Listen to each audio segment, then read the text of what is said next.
Thank you very much, Joe. I really appreciate that. Can you see me and hear me okay?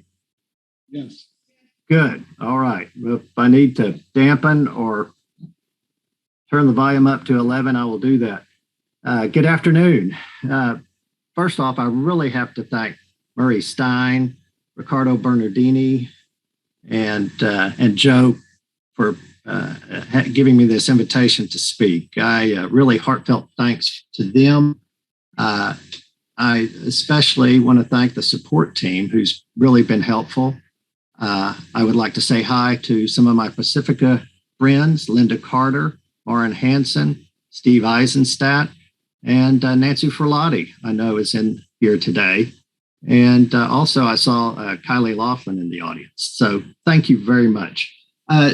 Also, I'm most grateful for all my listeners that are in the audience or on those attending the conference virtually. I don't take such things for granted. As I grow older, the more I realize how valuable time is. And your presence during this hour is much appreciated. Thank you very much. To begin with, as you can imagine, I'm very honored to be here. I'm not an analyst. My academic background is in the geosciences. Cultural and physical geography, to be precise. That said, I have circulated, however tangentially, in international union circles for over 30 years. I have known and read Jung for nearly 50 and have heard his name spoken in my presence for nearly 60. This early exposure is thanks to my late father. As a boy growing up in Depression-era Texas, my father experienced a numinous encounter with a majestic dream lion that came to him in the night. He was about 7 years old. And inspired by this powerful summons from the unconscious and true to the promptings of his own intellectual integrity, as an adult, he set out on a spiritual quest that soon transcended the cultural horizons of his rural upbringing. At university, he had an excellent scientific education, but this created a misalignment between his thinking and feeling. Per the scientific myth of his time, his reason told him that the universe was without purpose. Human beings were nothing but temporarily animated matter and maybe some electrochemistry. However, his feelings assured him that the universe was not meaningless. In fact, he knew there was something autonomous and alive in nature that cared for him and had his best interest at heart. His childhood dreamline told him so. Somewhere along the way, however, he became lost and fell into an existential crisis. Self-murder was a real possibility. And then on the very edge of the abyss, in an uncanny meeting with an eccentric stranger who turned out to be Forrest Bess, who is now a very highly acclaimed abstract expressionist artist, a fascinating person. So he met him, really, it was a little crossroads cafe in Texas. And in a moment of synchronicity in this meeting, he heard the name of Carl Jung for the first time. He was probably in his, he was about late 20s. This was in the 50s. As a consequence, he was psychologically reborn. He put it best in his own words. Jung saved my life. He began to journal his dreams. As a boy in that faraway time before chain bookstores and the internet, I remember the excitement stirring in the house when an edition of the Bollingen series of Jung's collected works, published by Princeton University Press, arrived shrouded in one of those mysterious black dust covers. I'm sure many of you recall those editions with the black dust covers. And seeing one of those as a child and seeing how excited my father was at the receipt of one that would come in the mail, would come to a local independent bookstore, I could tell that that meant something to him. Before he died at the age of 60, he founded the world's first professorship in analytical psychology at Texas A&M University in College Station in 1984. Analyst and psychiatrist David H. Rosen was the inaugural McMillan professor, and the university later became home to the esteemed Fay Lecture Series, which Joe mentioned, which for over 30 years had featured some of the world's most eminent analytical psychologists, including Murray, Stein, Joe Cambray, and Nancy Ferlotti, who are here today. 7 years ago, both entities moved to the McMillan Institute for Jungian Studies, which I founded at the Jung Center in Houston, Texas, where they actively carry on today. With this background, you may think I am biased. You would be correct. I come to praise Jung, not to bury him. As a prologue, I have to say that my father never forced Jung on me. He knew I had to grow as my nature directed. An introverted thinker, he adhered to Jung's own opinion that his psychology was more suited for the second half of life. In the early 1970s, there was the world of school, the opposite sex, and sport calling. That said, as an introverted feeling type, I couldn't keep my hands off those black books, and my course was set. I remember first cracking ion when I was 13 years old. How much did I understand? Hard to say, but probably not much. Kindled early, the Newman of those black books remains alive for me, however, and burns brighter with every year. And I don't know if you can see them in this shot, but collected works are up there on the top shelf of my office here.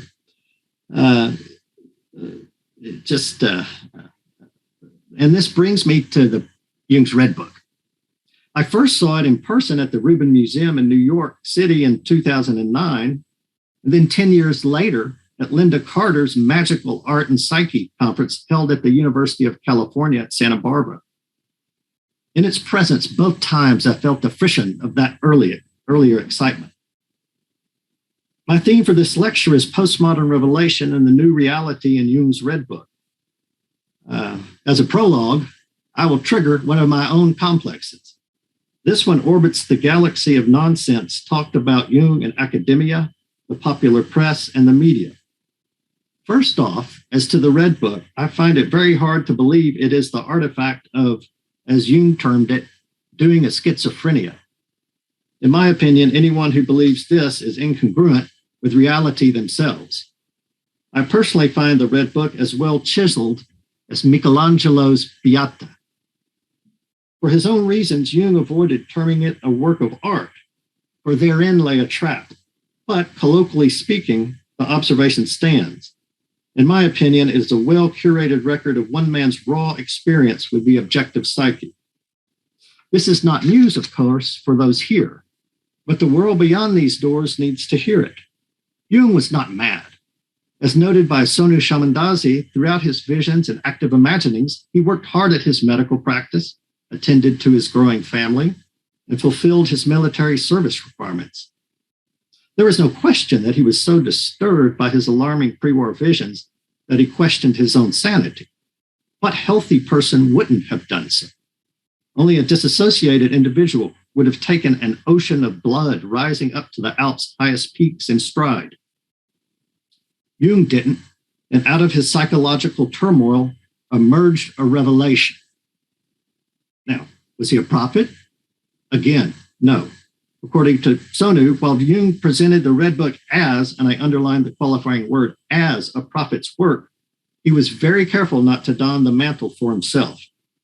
He self-identified as an empiricist, and I take him at his word. In his 1918 letter to J.B. Lang, Jung mentions reason and science, mankind's highest powers. Quote, hardly the observation of a self-anointed prophet. In the words of Shamandazi again, rather than proclaiming a new prophetic revelation, his interest lay in the psychology of religious experiences. The task was to depict the translation and transposition of the numinous experience of individuals into symbols, and eventually into the dogmas and creeds of organized religions, and finally to study the psychological function of such symbols. But it was essential that analytical psychology, while providing an affirmation of the religious attitude did not succumb to becoming a creed. Apocryphal or not, one of Jung's most famous bon mots was his "Thank God I am Jung and not a union." He preferred not to be fetishized or made into some kind of church by his followers.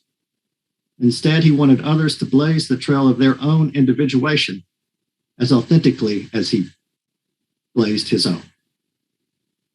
Chicago analyst George Hoganson addressed Jung's scientific mission. Quote, "A crucial aspect of Jung's entire project was his commitment to linking depth psychology to the extent possible to the larger scientific program of the 20th century. Jung posthumously succeeded in this more than he could have dreamed. Frustrated as he was late in life by the, this is me, again, I'm sorry, his quote ended. Jung posthumously succeeded in this more than he could have dreamed, frustrated as he was late in life by the misunderstanding, ignorance, and willful lack of comprehension that met his work. Today, science is finally catching up with him decades after his death, following in his footsteps on the trail he blazed more than a century before.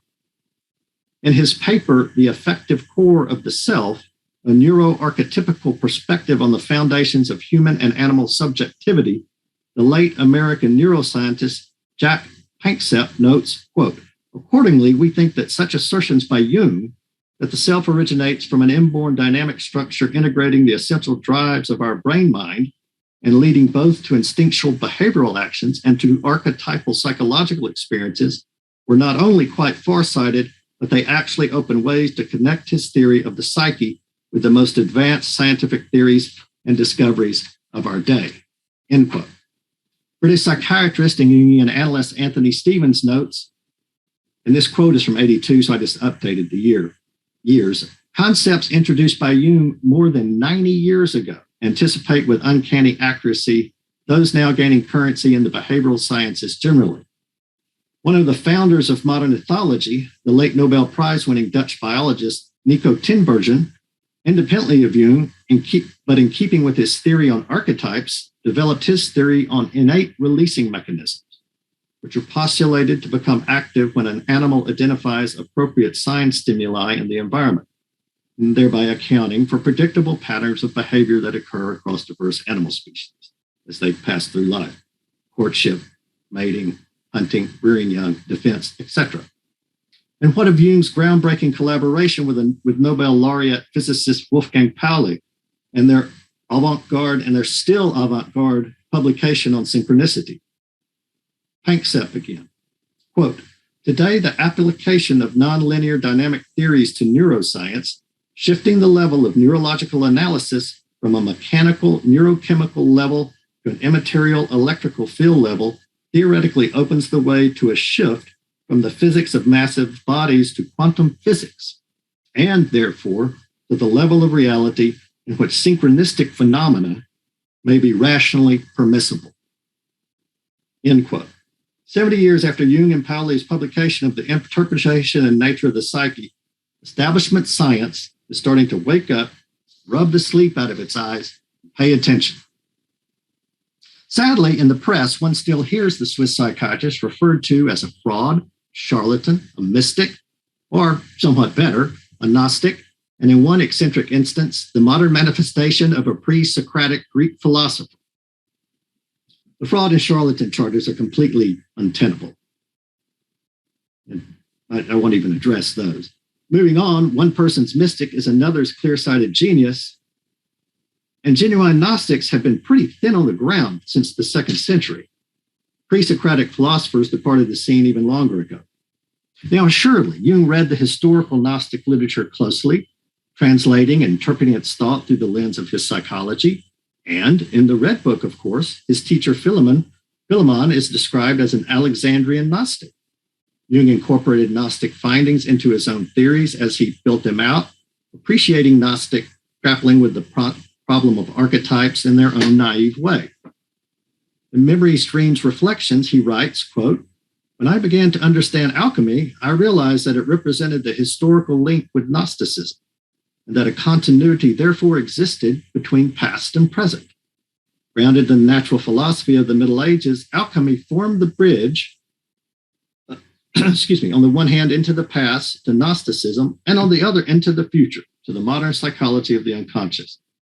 That said, I would myself be careful about declaring Jung a Gnostic full stop, though he certainly thought like one at times. He certainly appreciated the psychologically acute differences between the Gnostics and their early Christian rivals. To classify him as a Gnostic, however, in my opinion, allows him to be too easily dismissed by mainstream thought.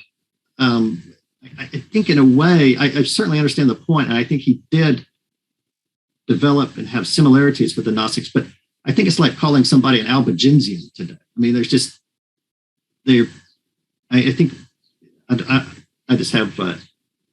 that you have to be careful. For one thing, I think it kind of paints him as an antiquarian oddity.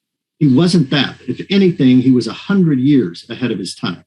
A pragmatist, Jung was a philosophical magpie, feathering his nest with whatever worked. Observables were his twigs.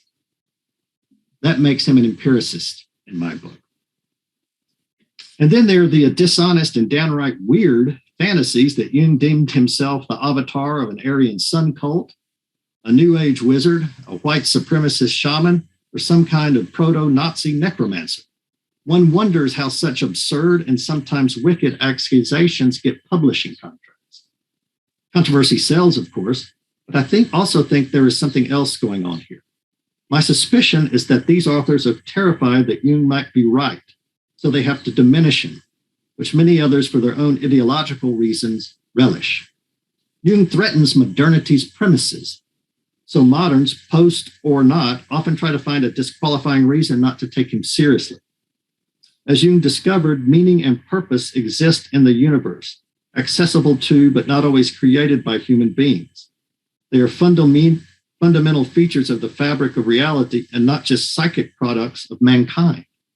Acknowledgement of this has consequences, and this seems to frighten the wits out of some people. Why? I suppose they would have to tell you, although most are probably unconscious of the provenance of their affect. As I say, I am not an analyst, but it seems obvious. Of course, Jung was human and cast a shadow.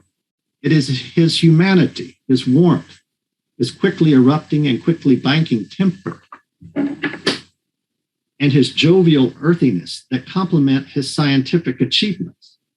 His pre-war occasions when he slipped up, and it was a big slip-up, as he confessed to Rabbi Leo Beck after the war, when he wasn't sensitive enough to discern what was happening to the Jewish families of Germany, is his blackest mark. That he was an anti-Semite is not evident, as attested to by his Jewish colleagues that knew him best. Jewish friends like James Kirsch and Erich Neumann did try to make him see more clearly and differentiate his consciousness regarding his past hurtful statements. In the end, behavior is evidentiary. According to biographer Dieter Baer, Jung spied for the Allies during the war and analyzed Adolf Hitler for Alan Dulles. It was also later revealed that he was scheduled for liquidation if the Wehrmacht ever broke into Switzerland. He was not a friend to the Führer and his twisted racial ideology. Jung's professional shadow and the countertransference issues also cloud his reputation. Today, it is largely taken for granted that healthy professional boundaries must exist between analysts and their patients.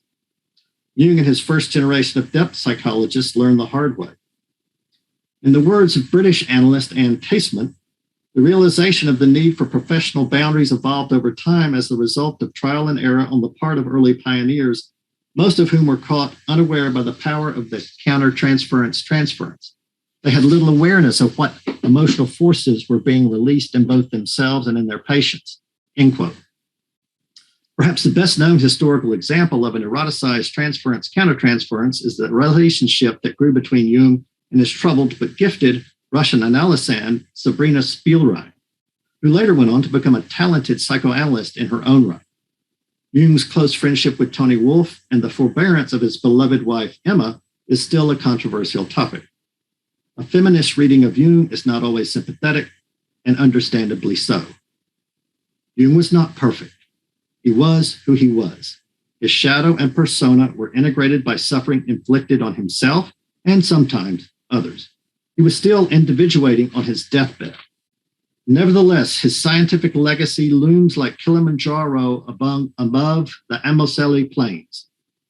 In the end, we have but one real job in life, one vocation, and it is to be the unique, unprecedented individual we were created to be, not who our parents, children, partners, or society expect us to be. As Martha Graham, the great choreographer and modern dancer, said, the main thing, of course, always is the fact that there is only one of you in the world. And if that is fulfilled, then something has been lost. In Jung, nothing was lost. To return to the Red Book, earlier I mentioned that out of Jung's psychological torment before the Great War, a revelation that changed the world emerged. Now, revelation, particularly in its religious connotations, is a dubious word at present in territories formerly known as Western Christendom. For many in America, it triggers memories of getting up early for Sunday school and fire-breathing evangelical preachers. I'm from Texas. Those are very familiar phenomena. In Europe, it conjures up flocks of nuns in habits, priests in black cassocks, and stained glass windows depicting Moses and his burning bush, Ezekiel and his terrifying wheel in the sky, and a half-deranged St. John the Baptist with his camel hair cloth, loincloth, and diet of locust. Belief in a God, a personal God, is a reality held by diminishing numbers of postmodern. Probably fewer still believe that he communicates his wishes directly to his servants. Postmodern folk typically do not inhabit the psychological headspace wherein Isaiah is summoned by the Almighty. Then I heard the Lord saying, whom shall I send? Who will go for me? And I answered, here I am, send me. Jung did occupy that headspace, but he did not make the mistake of confusing the God image with God. However, he was a good listener to the unconscious. And in fact, his Red Book opens with quotes from Isaiah and St. John. That somehow seems appropriate. Now, I think it's safe to say that many contemporary individuals would be embarrassed that their peers thought they were so unsophisticated as to consider such happenings, such inspiring messages from the depths, remotely possible. For all our urbanity, we are as credulous as small children in how we interpret or misinterpret such phenomena. At any rate, while synagogue on Friday night or Mass on Sunday morning are fine for our elderly relatives, we now have dinner out with friends, the theater, Netflix, the New York Times Weekly magazine, and mimosas at brunch to gratify ourselves during these respective time slots. Kind of interestingly, our one true religion seems to be politics. That's what people really engage with. Perhaps we need to be better listeners. Now, Jung had no intention of being some kind of a religious leader. He was what he said he was. He's a practicing scientist. This comes through in his letters.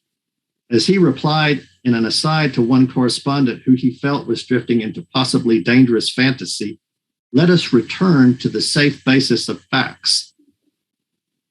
He called his black books his most difficult experiment. And out of this ordeal emerged a revelation that can serve as the foundation for a postmodern existential myth. And this is my argument. I think Jung's revelation that came out of the Red Book can be as powerful and as meaningful as the revelations that came to Buddha, Moses, and Jesus of Nazareth. I think it's that big, that civilizational changing, and changing primarily the lives of individuals, one at a time. This message was bequeathed to Jung through Philemon, the bearded elder with the aquamarine kingfisher wings and with the horns of a bull, who came to him out of the blue, clutching a ring of keys in his fist. These were the keys to the new dispensation. Later, Jung remembered Philemon was simply a superior knowledge, and he taught me psychological objectivity and the actuality of the soul. He formulated and expressed everything which I had never thought. Jung's translator, Carrie Baines, described Jung's revelatory experience in her note to him of 26 January 1924. It was never sent. Quote, There were various figures speaking, Elias, Father Philemon, etc., but they all appeared to be phases of what you thought ought to be called the master.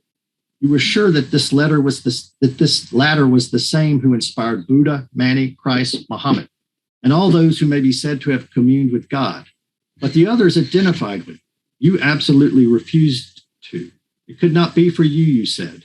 You had to remain the psychologist, the person who understood the process. Even in the grip of his Red Book visions, Jung remained an objective observer and a scientist. In his memories, dreams, and reflections, Jung remembered Philemon and other figures of my fantasies brought home to me the crucial insight that there are things in the psyche which I do not produce, but which produce themselves and have their own life. Philemon represented a force which is not myself. In my fantasies, I held conversations with him, and he said things which I had not consciously thought. For I observed clearly that it was he who spoke, not I. He said I treated thoughts if I generated them from myself, but in his view, thoughts were like animals in the forest, or people in a room, or birds in the air, and added, if you should see people in a room, you would not think that you had made those people, or that you were responsible for them. It was he who taught me objectivity, the reality of the psyche. End quote. The psyche is real. And that's very hard to get a lot of people to understand. The psyche is real. It's not an epiphenomena. It's autonomous. It's objective. This is Jung's great revelation. Outside of this room and others like it, I think truly few people realize how radical this statement is in its implications. Foremost of all, it destroys the nihilistic premises of modernity's reductionist metaphysics. For modernity's scientifically obsolete ways of thinking and acting, awareness of the objective psyche functions like an incoming asteroid, a planet killer that ushers in a new age, or a supervolcano whose eruption buries old landscapes in ash and lava, but leaves behind fertile soils in which green shoots sprout. It is a revelation that yet may save the planet, making clear that of humanity's kinship with all life and our obligation to reintegrate ourselves back into nature's chain of being as children, partners, and siblings, not rulers, wasters, and destroyers. Moderns are good Freudians, but poor Jungians. We take the personal unconscious in stride easily enough. Accepting Jung's collective unconscious is more of a challenge, but it can be done. All we have to do is close our eyes. Bees sleep. Some scientists think they dream. Even jellyfish and fruit flies enjoy periods of quiet, a slowing of activity. Evidence appears to align with this idea that sleep is shared across all animals. There's no universally accepted exception. And so, every night, as they have for over 100 million years, gifted as a legacy from our evolutionary forebears, dreams emerge from the unconscious depths, bearing clues to unlocking the labyrinth that is our waking existence. Knowing dreams to be the spontaneous products of nature, analytical psychologists recognize them as creative narratives that employ symbolic images to help guide us towards self-realization. Like my father's dream line did, they deliver a message if we listen closely enough. There is something that speaks to you in the night that is not you, and it seems to have your best interest at heart, and moreover, cares for you as an individual. Indeed, it knows you better than you do yourself. Summoned or not, it is always present. In the words of Marie-Louise von Franz, the unconscious is more intelligent than human consciousness, far superior and more subtle than man could invent. End quote. No, we don't invent the psyche, as if we could. In actuality, the psyche is not so much in us, so much as we move and have our being in it.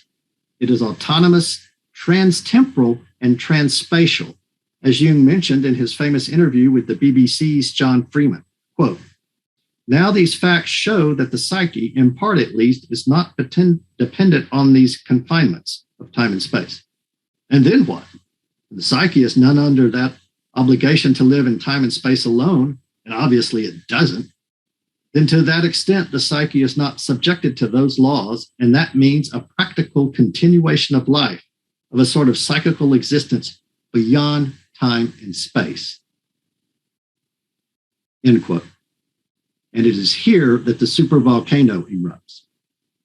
It is the profound implications of this new reality that breaks the chains of existential meaninglessness that have shackled humanity for too long. We are free. Despite Jung's liberating revelation, contemporary society on the whole has yet to receive the news. Philosophical materialism continues to drug the world's popular culture like a narcotic, serving as the default setting for many of our private assumptions, global media corporations, information technologies, political ideologies, and public entertainments. In this paradigm, the universe is an accident and life is pointless. To espouse otherwise, particularly in a university faculty lounge, is to open oneself to charges of promoting superstition. In this line of thought, contemplative consciousness, nature's crowning evolutionary achievement to date, is at best the product of neurological events, and at worst, a chimera, non-existent. There's some philosophers that say there's no such thing as consciousness. You think you're conscious, but you're not. That seems odd to me, but there you go. That such misapprehensions of reality continue to hold sway in the minds of our most highly educated and influential thinkers has injurious social consequences. Mathematical physicist Henry Stapp terms it morally corrosive to hold these out-of-date scientific attitudes as a paradigm. There's a quote talking about Conrad's Heart of Darkness. T.S. Eliot opened one of his poems with, "Mr. Kurtz, he dead." Well, materialism isn't even dead as a complete explanation of reality, because for something to be dead, it had to be alive at one point. No, to be dead, you had to be alive at one point. And materialism was never a complete explanation of reality.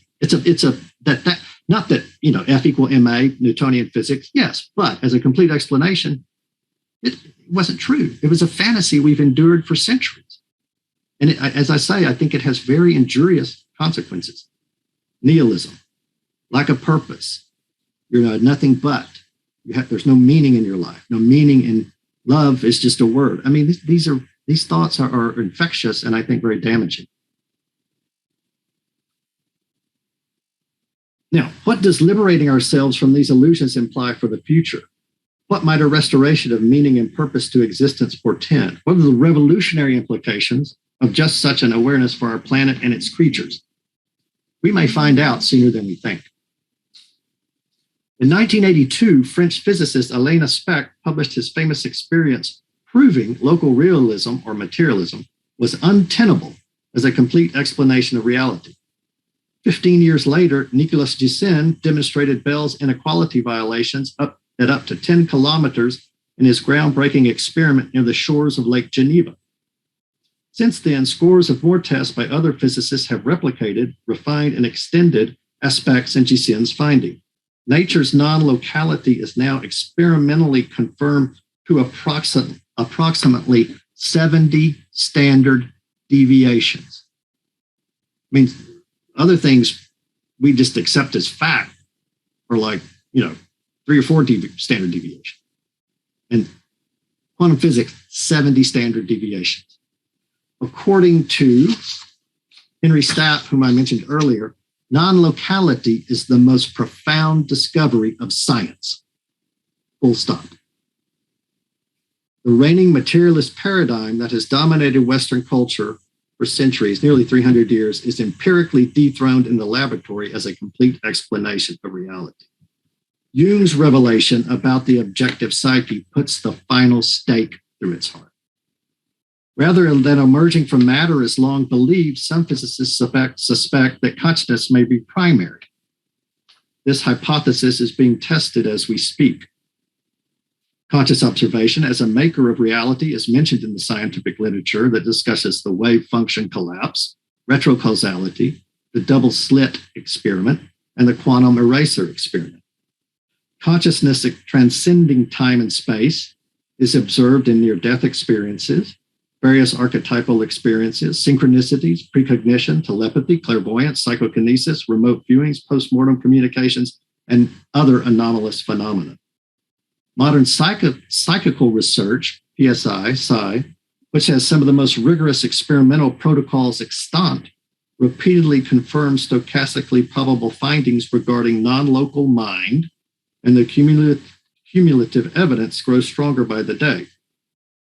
Persons who think otherwise are either not familiar with the peer-reviewed literature or in denial of this for personal reasons.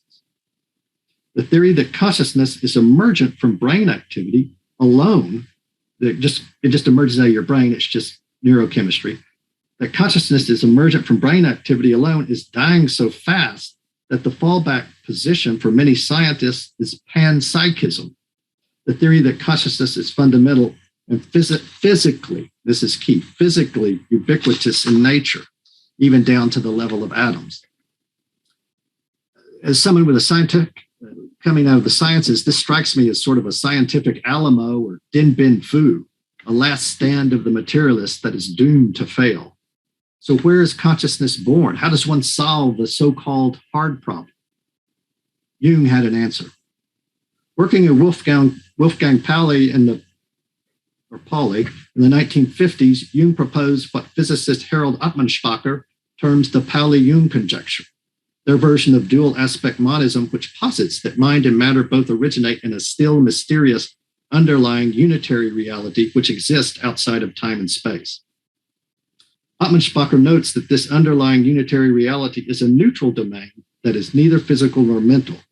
Complementarity thus implies that either the physical or the mental aspect is accessible in a given empirical context, although both of them are necessary for a complete picture. End quote. Factually supporting Jung and Pauli's conjecture, quantum physics, which has never been proven wrong by experiment. And I harp on this a little bit because I think a modern audience has to understand the implications of modern physics. Ernest Rutherford had a quote. He said, "Physics is the only real science and everything else is just stamp collecting." Now, look, I think a lot of us probably think he was being a little uncharitable there, but it makes a good point for a scientific understanding of nature. Factually supporting Jung and Pauli's conjecture, quantum physics, which has never been proven wrong by experiment, today reveals that the fundamental process of nature lies outside space-time. The fundamental process of nature lies outside space-time, although it generates effects inside space-time. It generates effects and experiences in space-time. And that very much is in keeping with what Jung and Pauli were talking about. For Jung and Pauli, aspects of this fundamental process of nature outside space-time manifest in time in what Jung termed the psychoid or psychoid archetype. Inaccessible to consciousness, it is located in the meeting place between the psychological and the physiological. It can also appear in the relationship between a person's psyche and the physical world beyond the person's body. And that's the most interesting thing in synchronicity, that it's not only a psychological process, you can have physical manifestations in nature in a meaningful manner. A causal, you don't cause it to happen, but it manifests in nature as well. And this idea derives from the unus mundus, which is from the 16th century alchemist Gerhard Dorn's term for a union of mind, matter, and spirit. And so Jung and Pauli had this unus mundus, unknowable unified reality from whence mind and matter appear in space-time. This unknown underlying realm is termed the veiled reality in Bernard d'Espagnat's work, the wonderful French physicist. You must read him. He has a book on physics and philosophy, and he was a wonderful man. And is also mentioned in the recent findings of other famous scientists like Sir Arthur Eddington, John Wheeler, and David Bohm. Recent findings in the life sciences complement Jung's revelation. Nature has long been proven to operate non-locally at the subatomic level, and this is now demonstrated at the macroatomic level in photosynthesis, bird navigation, and DNA. In the near future, one expects non-locality will be found at scale throughout nature. Mind or intelligence is now detected across many kingdoms and phyla in the natural world. Elephants mourn their dead. Dolphins give names to each other, and insects can recognize faces. Bees dance for their peers to convey complex geolocation information. Octopus's brilliant problem-solving abilities have been documented time and again. Chimpanzees, crows, and pigs can recognize themselves in mirrors. Corvids, crows, use tools. Porpoises and whales assist humans in underwater distress. Scientifically speaking, it appears that the emergence of intelligence was a robust, species-neutral phenomenon. Evolution appears to be a search engine to produce brains and then smooth the path for the sudden appearance and still mysterious appearance of contemplative consciousness. Now, wrapping up now. More startlingly, recent research finds plant and fungi also exhibit uncannily intelligent behaviors and evolve networks that transmit much-needed life information. Forests are found to be complex information exchange systems wherein nutritional support is provided to young and weaker relatives. Holistic field theories find all manner of applications across the natural world. Similar amazing discoveries continue apace.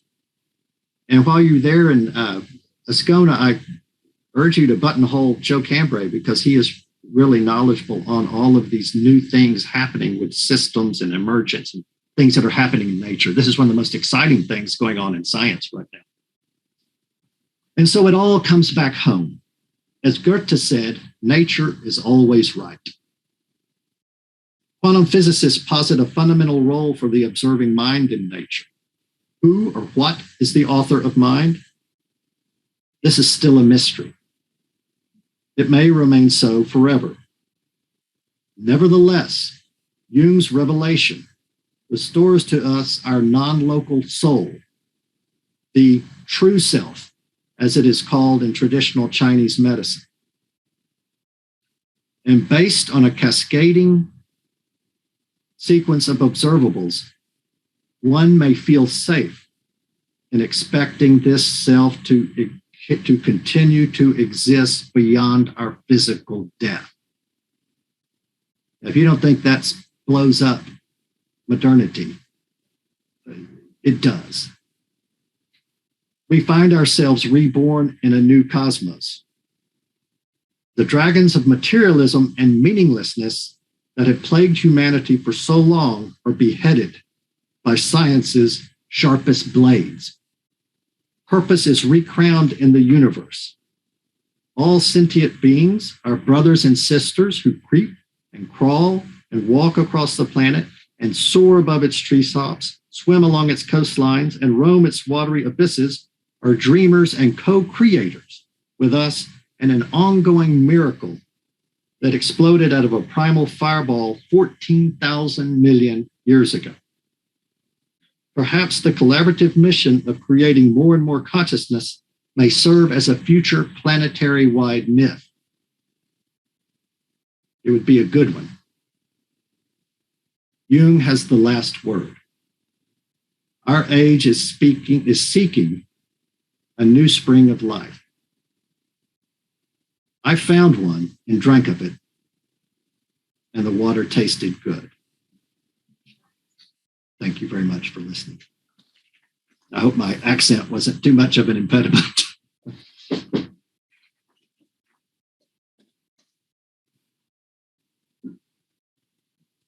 Thank you, Frank, for that tour de force.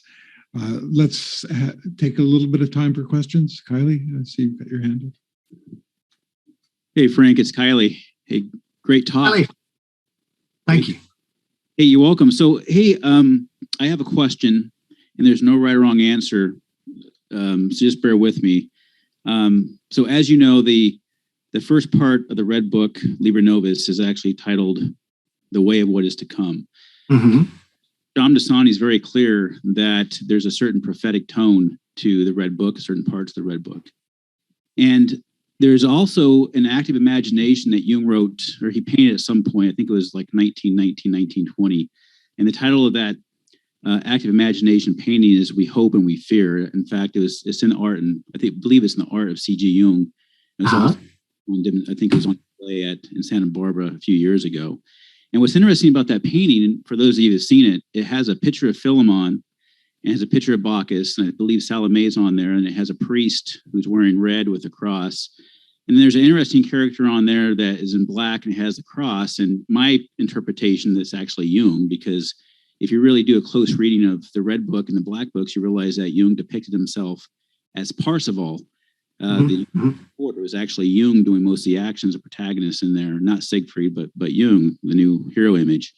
So in light of the fact that Jung likely did render parts of the Red Book as a work of a prophecy, so to speak, and in light of some of the revelations or some of the suppositions that Peter Kingsley provided in Cut to Folk, my question to you is, how do you personally foresee what Edinger called the new dispensation taking place?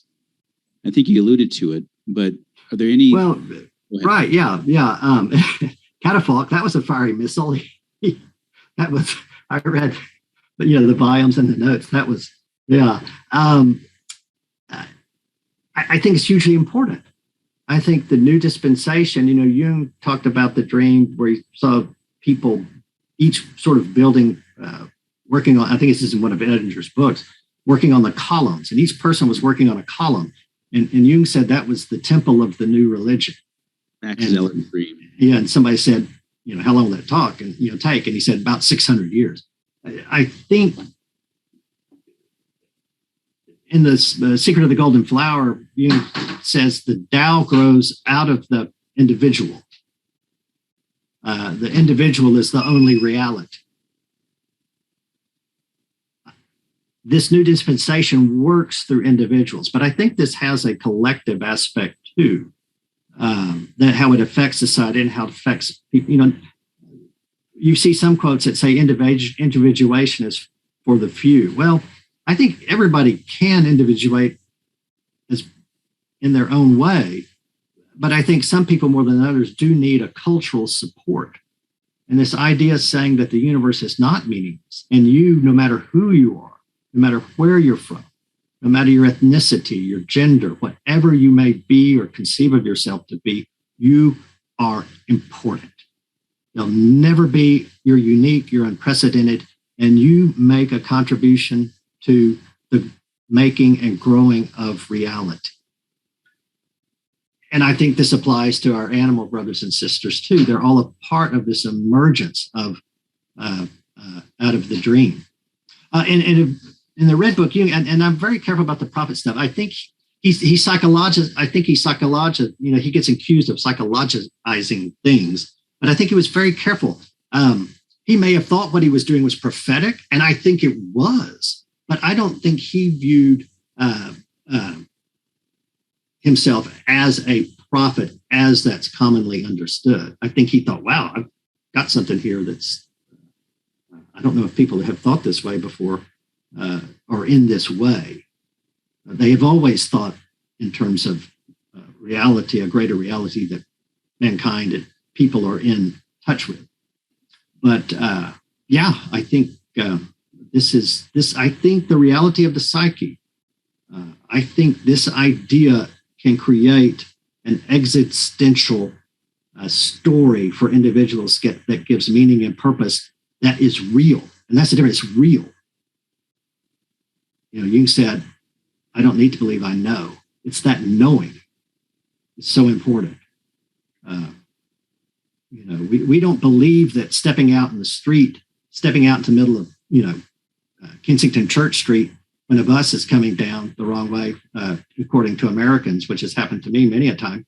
And we have no doubt that if that bus hits us, something bad's going to happen to us. That's knowing. We don't believe I wonder if I stepped out in front of that bus, what would happen? You're going to get flattened. And I think this understanding of the psyche as autonomous, bam, that's the bus. And I think it's a good one. Hey, thanks, Frank. You bet, Kylie. Thank you.